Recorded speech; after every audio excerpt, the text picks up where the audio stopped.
हाँ जी, तो आज हम एक ऐसी मॉक की मिस्टेक के बारे में डिस्कशन करेंगे जिस वजह से मैं 30 टू 40 मार्क्स मॉक में ऐसे ही लूज कर देती थी।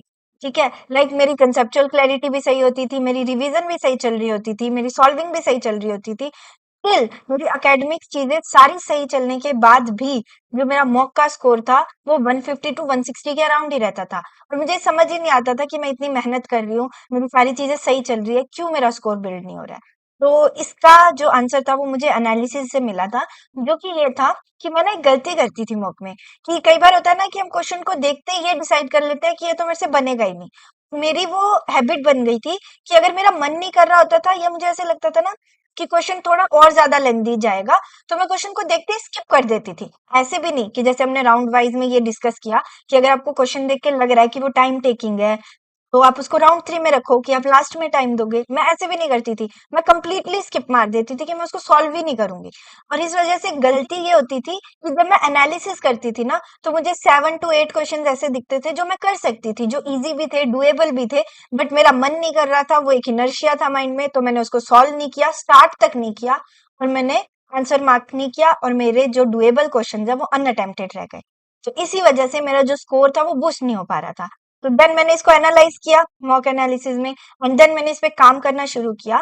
कि मैंने क्या किया ना, कि जब भी मैं क्वेश्चन देखती थी मॉक में, उसके बाद मैं देखती थी कि इजी, मीडियम, डिफिकल्ट क्या है, उस हिसाब से उसको राउंड्स में डिवाइड कर लेती थी। और जो क्वेश्चन मेरे को लगते थे कि ये तो हो ही जाएंगे, क्योंकि एक ये होता है ना कि आप प्रॉब्लम सॉल्विंग में कुछ क्वेश्चन जितनी बार प्रैक्टिस कर लेते हो कि जब वो मॉक में आता है, तब आपको लगता है ये तो हो ही जाएगा, तो मन नहीं करता है रिपीट करने का, इसलिए भी आप छोड़ देते हो।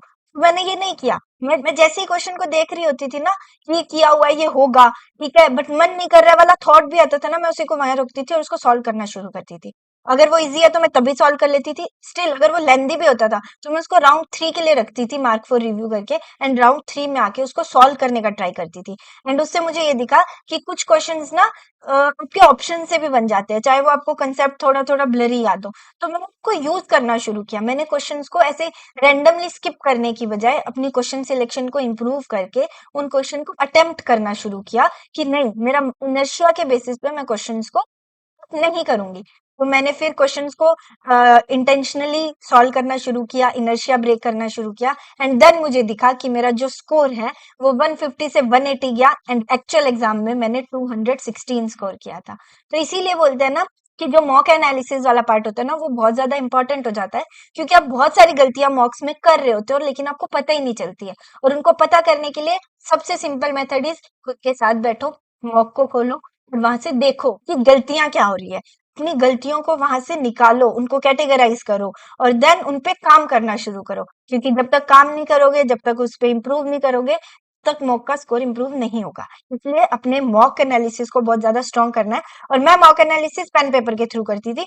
हर एक क्वेश्चन को एनालाइज करना है, देखना है कि जितना उसको टाइम दिया है क्या वो रिक्वायर्ड था कि नहीं था, या उसमें मैंने कोई सिली मिस्टेक तो नहीं की। ऐसी सारी चीजें एनालाइज करनी होती है, तो मैं पेन पेपर के थ्रू करती थी। इफ आप चाहोगे तो मैं जो रेफरेंस है वो कम्युनिटी पोस्ट पे शेयर भी कर दूंगी। एंड इसके साथ साथ एक टूल जो मुझे अभी मिला है, और मैं सोचती हूँ कि अगर मुझे मेरे टाइम पे मिल जाता ना, तो मैं बहुत जल्दी अपने मॉक के स्कोर को इम्प्रूव कर लेती, और जो 216 स्कोर किया था उसकी जगह 230 भी आ सकता था। तो इसीलिए उस टूल के लिए भी आपको थोड़ा सा वेट करना पड़ेगा, वो जल्दी शेयर करेंगे। ठीक है, take care, bye bye, all the best.